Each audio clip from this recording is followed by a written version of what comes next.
Asanteni, please be seated. Baba wetu, maaskofu wetu na kanisa,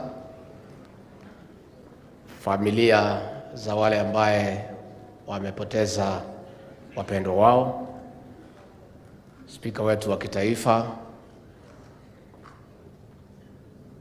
mawaziri, makatibu wa waziri, waheshimiwa wabunge, marafiki na watu wa Kericho, hamjambo. God is good and all the time. Nisalimieni kwa hewa. Bwana Yesu asifiwe. Bwana Yesu asifiwe tena. Nimefika hapa kwa niaba wa kiongozi wetu, Rais wa Jamhuri ya Kenya, Daktari William Samoei Ruto, na serikali ya Jamhuri ya Kenya kuungana na familia za wale walipoteza maisha yao katika ajali ya barabara, na wakaaji wa Kericho na majirani, kwa niaba ya Rais William Ruto kuja kusema pole. Rais wetu alihuzunika sana kwa maafa na majeruhi mabaya ambayo ilitokea, na rais amenituma hapa kwa sababu alikuwa na mipango ilikuwa imepangwa hapo mbeleni, inahusu manchi jirani na ya kitaifa ambaye hangeweza kufika. Akanituma nifike hapa nikuje niseme pole na niweze kusikiza yale maneno ambaye viongozi na familia wangetaka. Pia kwa niaba yangu mimi mwenyewe na mke wangu Pastor Dorcas na vijana wangu, pia nataka niseme pole. Hii pigo ni kubwa zaidi, na watu 52 kwa safari moja ni jambo la kuhuzunisha. Kwa hivyo tunataka kusema, tunaombea Mwenyezi Mungu ampatie amani, ampatie nguvu. Viongozi wamenena mambo mengi sana, na kanisa kwa niaba ya viongozi ningetaka niombe msamaha, kwa sababu kanisa mlichukua muda mfupi sana. Viongozi walisema tu ni dakika moja, wamechukua masaa 3. Lakini ni sawa, kwa sababu hawana maneno, pia wanakuja kuombeleza. Niseme ya kwamba waziri wetu Kipchumba Murkomen, rais amekuagiza ufanye kila jambo litawezekana kudeal with road safety, kwa sababu watu 5,000 kwa kila mwaka is too much for the country. Na waziri, unaweza fanya mambo mingi sana ya barabara ya nini, lakini I would like to encourage you to focus on road safety as your legacy for the time and the opportunity you have to serve in this ministry. I want to assure you of the support of the President and I and the rest of us in coming up with practical interventions and solutions to bring sanity on our roads. And the measures you have spelled out here today make a lot of sense to all of us who are drivers, who are road users. The public sector, ya matatu na mabus na malori, has been chaotic. It is true the late John Michoki attempted to do a very good job, and you must emulate him, but do it differently using now technology, because these are different times. I know some of the measures will be a little bit painful. I want to urge the people of Kenya to accept that for us to have meaning of change, there are few people here and there who will be affected, but for the better good for the people of Kenya. So tungetaka kuuliza wabunge wetu, when those regulations come before the National Assembly, the way our very able speaker has committed, let us support the minister and the ministry so that we can create sanity in our roads and save lives, because this is very painful.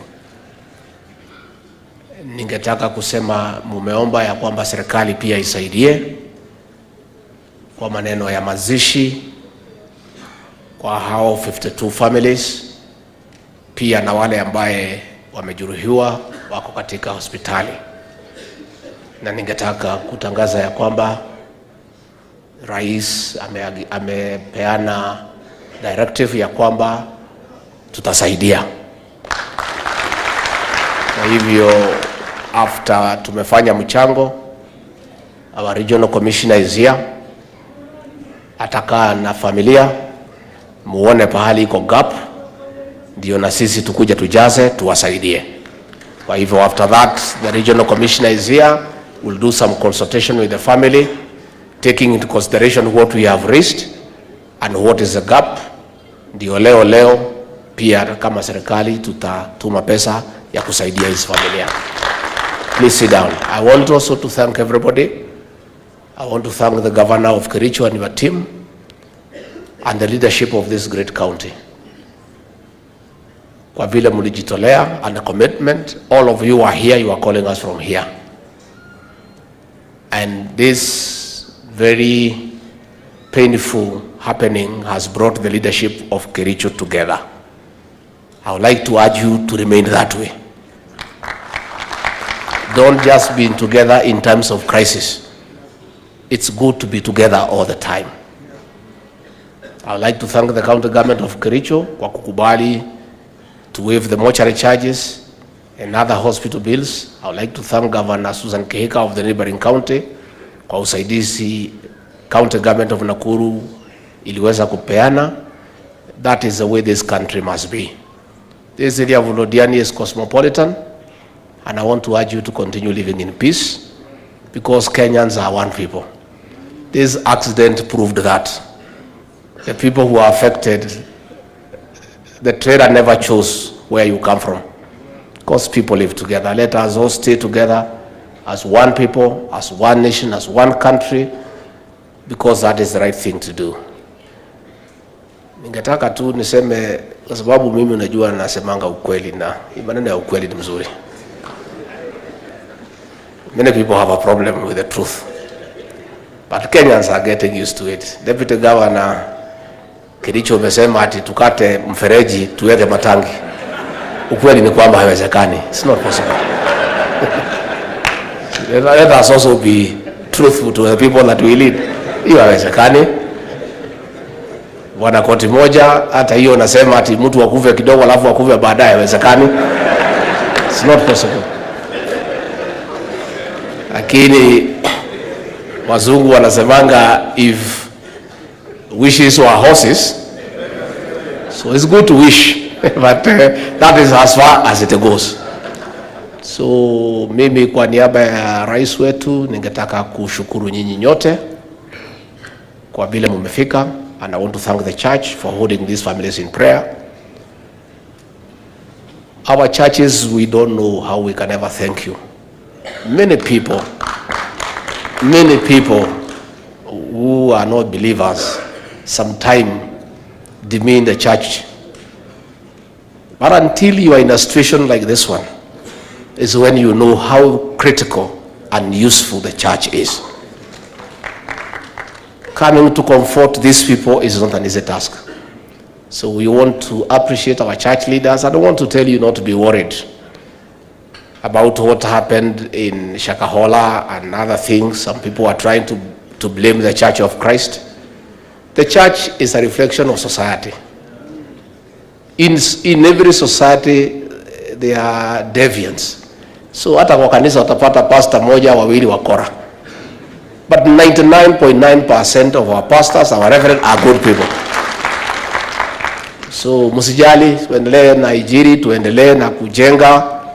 And we have freedom of worship in this country. It is enshrined in our constitution. The president and I and our team are in leadership through prayer. The church is secure. And our administration, you could never have a better administration. We know, we appreciate your role in society. So we want to encourage you to continue doing good, to continue taking care of our spiritual needs, and continue praying for this country. Mimi sitaki nisidishe kutoka hapo kwa sababu leo hatutaki kuongea mambo mingi. We just came to say pole to the families on behalf of the president, and we want to say we are grateful, and I want to thank the Regional Security Committee, the County Security Committee, the Sub-County Security Committee for the testimony that has been given here of what you did. Even those few policemen making roadblocks, toll station, the one the speaker has talked about, again is a reflection of society. There are just a few officers who are rotten, and we are on it. We are on it. Very soon the president will receive the report on the task force that is looking into the issues of the police force, police service, and there will be changes. Soon, in the next 2 weeks, the president will meet all the regional and security committees to discuss with them the concerns of the people of Kenya, among what you are saying on the roadblocks. The RUTO administration has decided that continuous engagement with everybody is the modus operandi of this government. For the first time, government is talking to police. Nobody has ever talked to them. Mimi ndio nimeanza juzi kuwaita tuongee. And we are making progress by talking to them. You know, hapo zamani walikuwa wanatumiwa signal fanya hii na hii, and nobody is even rationalizing what they are supposed to do. We are now sitting down with police officers and allowing them to talk to us. We talk to them and we agree. In the next 2 weeks, the president will convene a meeting of all the county security teams, the regional security teams, and all the formation commanders for a one-day tete-a-tete with the president to agree on the concerns of the people of Kenya. Then the police can also tell us where they are facing challenges. And we'll have an honest conversation, because our police pia ni wa Kenya. They are people's husbands, they are people's brothers, they are people's sisters. And they are a product of this same society. For them to take that bribe, somebody has offered that bribe. Si ni ukweli? Kuna mtu ameingia mfuko na polisi ati ameingia mfuko kuchukua pesa yako. Nyinyi wenyewe ndio mnatoa na kusema wewe afande iko chai kidogo. You are also the ones who also entice our police officers. They are equally guilty for also taking. They are also not good. But even those who give you are also not good. So we need an honest conversation. Tusikuwe na blame game ati polisi ndio baya peke yao. Hapana, mkikosa kutoa hawezi chukua. So wacha tukubaliane. Let us have a conversation at that level of the president, because we have found that engaging the people of Kenya is a way to run this country. President William Ruto is not a ruler. He's a leader. He must listen to people, including our police officers, including leaders, including women, the youth. Let us have an honest conversation so that we know how to take our country forward. So kwa hiyo machache na mengi, governor, mnasema mnataka kutoa kitu ya hii maneno, kuja uniambie what we do.